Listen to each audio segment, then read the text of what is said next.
So, thanks for the committee for letting us have the opportunity to come here and speak to you guys. I know a lot of you in here, but for those of you who don't know me, my name is Tom Lynch. I'm a lifelong resident of Montana. Been living in Great Falls, where I was raised since I was about 2 years old. Went to school here and love this community. It brings me to the point, people ask me all the time, why am I running? That's probably the most common question everyone gets in there, why are you running? It's pretty simple. You know, growing up here, I want what's best for me, my family, your family, and everybody. We all want what's best for us, right? There's not a single person in here who has not complained about government. And if you are, you're lying. Every single one of us have lied about it. Whether it's taxes, the decision making, we've all complained. The thing is, what do you do about it? A lot of people, that's all they do is complain. They might get on Facebook, but they're still complaining. They're not doing anything. I mean, you can come to meetings like this, you can hold rallies. More importantly, you need to vote. I am still shocked, living as long as I lived on this earth, how many people do not vote. It just shocks me, not because they can't, they just elect not to vote. And then you got the next group that take the ultimate step, and they run for office. And so that's why I'm doing it, because I have the ability, retired, that I can run for office, and I feel that, you know, I don't want to complain. And if I do want to complain going forward, I can look in the mirror at this point, because the only person I can blame would be myself. And so that's why I'm running. So there's three kind of key principles that I kind of fall back on. And the first is being fiscally responsible with all of our money, right? We need to be looking at where we're spending our money and make sure we're spending it in the right places. The role of government is not to be spending money on every social issue that somebody has. And I think we've lost our way with that. You know, governments should be ensuring our safety, right? Maintaining a stable economy, establishing a legal framework for our society to function under, and more importantly, to provide the safety and well-being of all of our citizens while we're protecting their rights. In order to maintain a balanced budget, you got to have less government. That's the problem we have, is there's too much government right now dictating stuff. We need less government. Anyone who knows me, the worst thing you can say to me is that's the way we've always done it. Anyone who's ever worked with me, that's a 4-letter word with me. And we all too often have that. Even when it comes to budgeting, I know every year the commission speaks to every division, you need to cut where you can. Absolutely. And then we fall right back on a cookie cutter system and we're spending the same. And I've seen this for my life as well, and with organizations I've been in. People are afraid that they're gonna lose money. If I get X amount of dollars this year, by gosh, I gotta get X dollars amount next year, because if I don't ask for that, I'm gonna lose it. And that means the next year I'm gonna get less. That's not how it needs to work. You need to work with what you need, not what you want. If you need X dollar amount this year to run your department, that's what you need to get. If next year it's less, then that's what you need to get. It doesn't mean you're gonna get less the next year after. And that's what I've seen. You look at these budgets, and it's cookie cutter. We're just giving the same money to the same organizations to do the same amount of work. And that needs to end. You know, you need to run just like you do your household. I kind of pride myself being able to retire as young as I consider myself young. Because I was able to plan ahead, plan for my future, plan for my family's future. And you need to run government the same way you run your household or your business. If I just spent money willy-nilly, I'd be in debt, which would cause me to spend more. I'd end up getting defaulted on. You can't run government the same way, and unfortunately, that's the way we do run it. Second is we need to be clear and accountable on everything we do. Now, I'm not saying the commission is doing smokes and mirrors right now, but we need to be doing a better job on communicating with the public right now. I watch the agendas, and even I've been caught off guard at times with a cancel or a change meeting at the last minute or something. Sometimes just following what's required is not enough. You need to take those extra steps to make sure that people know. You need to be transparent with the public.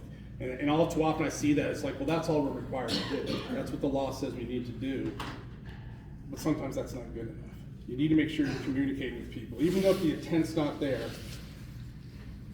people want to know what's going on, and we need to be able to communicate that with them. Lastly, last thing is making sure that we're providing the public service and the safety that all of our citizens need. You know, with the current budget, roughly around $100 million in the county, we spend over half of that, and I'm going to say it's public safety. That's the jail, the sheriff's office, the attorneys. That's everybody when you talk about the law enforcement side. And then you look at public works, and when I say public works, I'm going to throw everything in there. It's street repairs. It's everything associated with that, not just public works. Because if you look at the budget, and I don't know if anyone's ever looked at that, 300-something pages, it'll put you to sleep, and it'll get you mad. But when you look at that, over 3/4 of our budget's going just to those services. And the rest of that has to go to everything else. When it comes to public safety, that's not a money-making venture. I mean, those are some things that we have to pay through taxes or other funds. We have to do it. And you gotta understand that those are the key things that we need to be taking care of. We shouldn't be taking care of all the other social issues, because everyone feels that their problem is more important than everyone else's. And we need to get beyond that and go back to grassroots of this is what we need to handle first.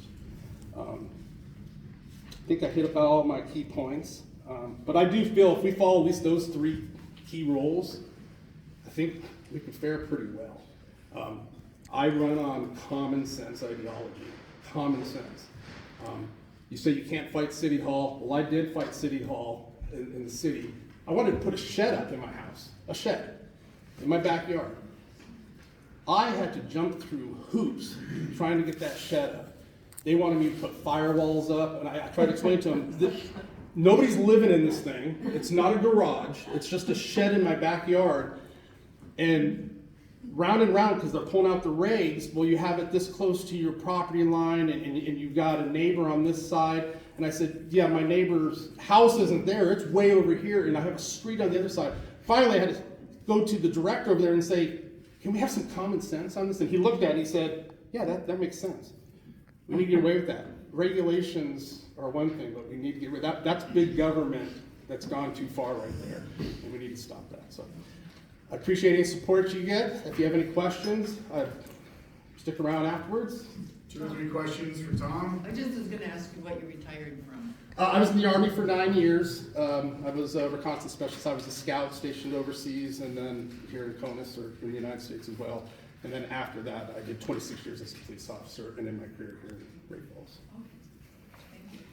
So, if you are told this is how we've always done it, and this is how we're going to do it, how will you react to that? Nobody's going to tell me how to do anything. You know, people have told me in the past, you can't say that. That's going to get you in trouble. No, I say what I mean, and I'll defend anything I say and anything I do. Now, if I'm wrong, and I find out that I'm wrong, I will correct that. Sure. But no one's going to dictate. I'm nobody's puppet. Let's put it that way out there. I am my own person. I'll make my own decisions based on the information I have. And like I said, that's a 4-letter word to me. That's the way we've always done it. Stand firm. Oh yeah, oh yeah. Like I said, people say, "Oh, you just put your foot in your mouth." I said, "No, I didn't. I put my foot in somebody else's rear end." Any other questions? When it comes to budgeting, and if there's cuts that have to truly be made, because I know the county budget very well as the budget officer for years.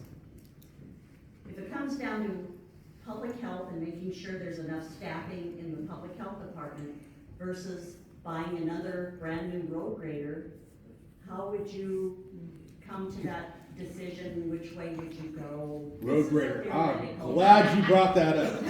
You know, this is the way we've always done it. We're on a rotating basis right now with how we buy our fleet.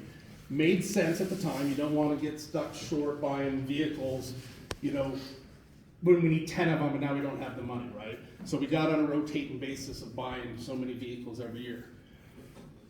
Some of those vehicles that have been purchased haven't even arrived yet because of no fault of us.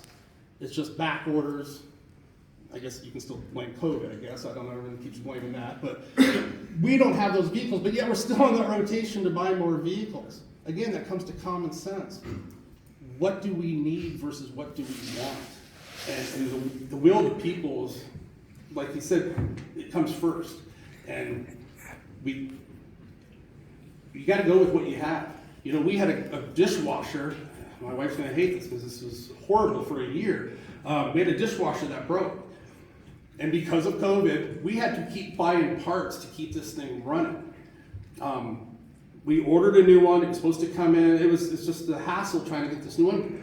And in the end, I was like, you know, sometimes you gotta spend money to save money. If you just buy a brand new one, in the long run, we're gonna save money. It's like patching roads. There's only so much patching before you eventually still have to pay what you would have paid up front. So you need to look at budgets that way as, yes, they might hurt to pay this amount right now, but it's gonna save us money in the long run. As long as you have the money to spend, and that's the other thing, you gotta have the money to spend. And I think if we can do a well-balanced budget, we shouldn't be just breaking even. I think there's a way that we could have extra money for those rainy days. One more question. What do you know about setting the mills and how it affects the taxes? I really don't. Yeah, not gonna pretend I do. And that's one thing about me, you'll find if I don't know an answer, I'll find out and I'll go out and try to research it. That's one thing. Well, I'm a learner. You need to look into that, make sure you understand. Yeah, that's one thing. Everybody's sitting in this room. Yeah. Okay, thanks, Tom.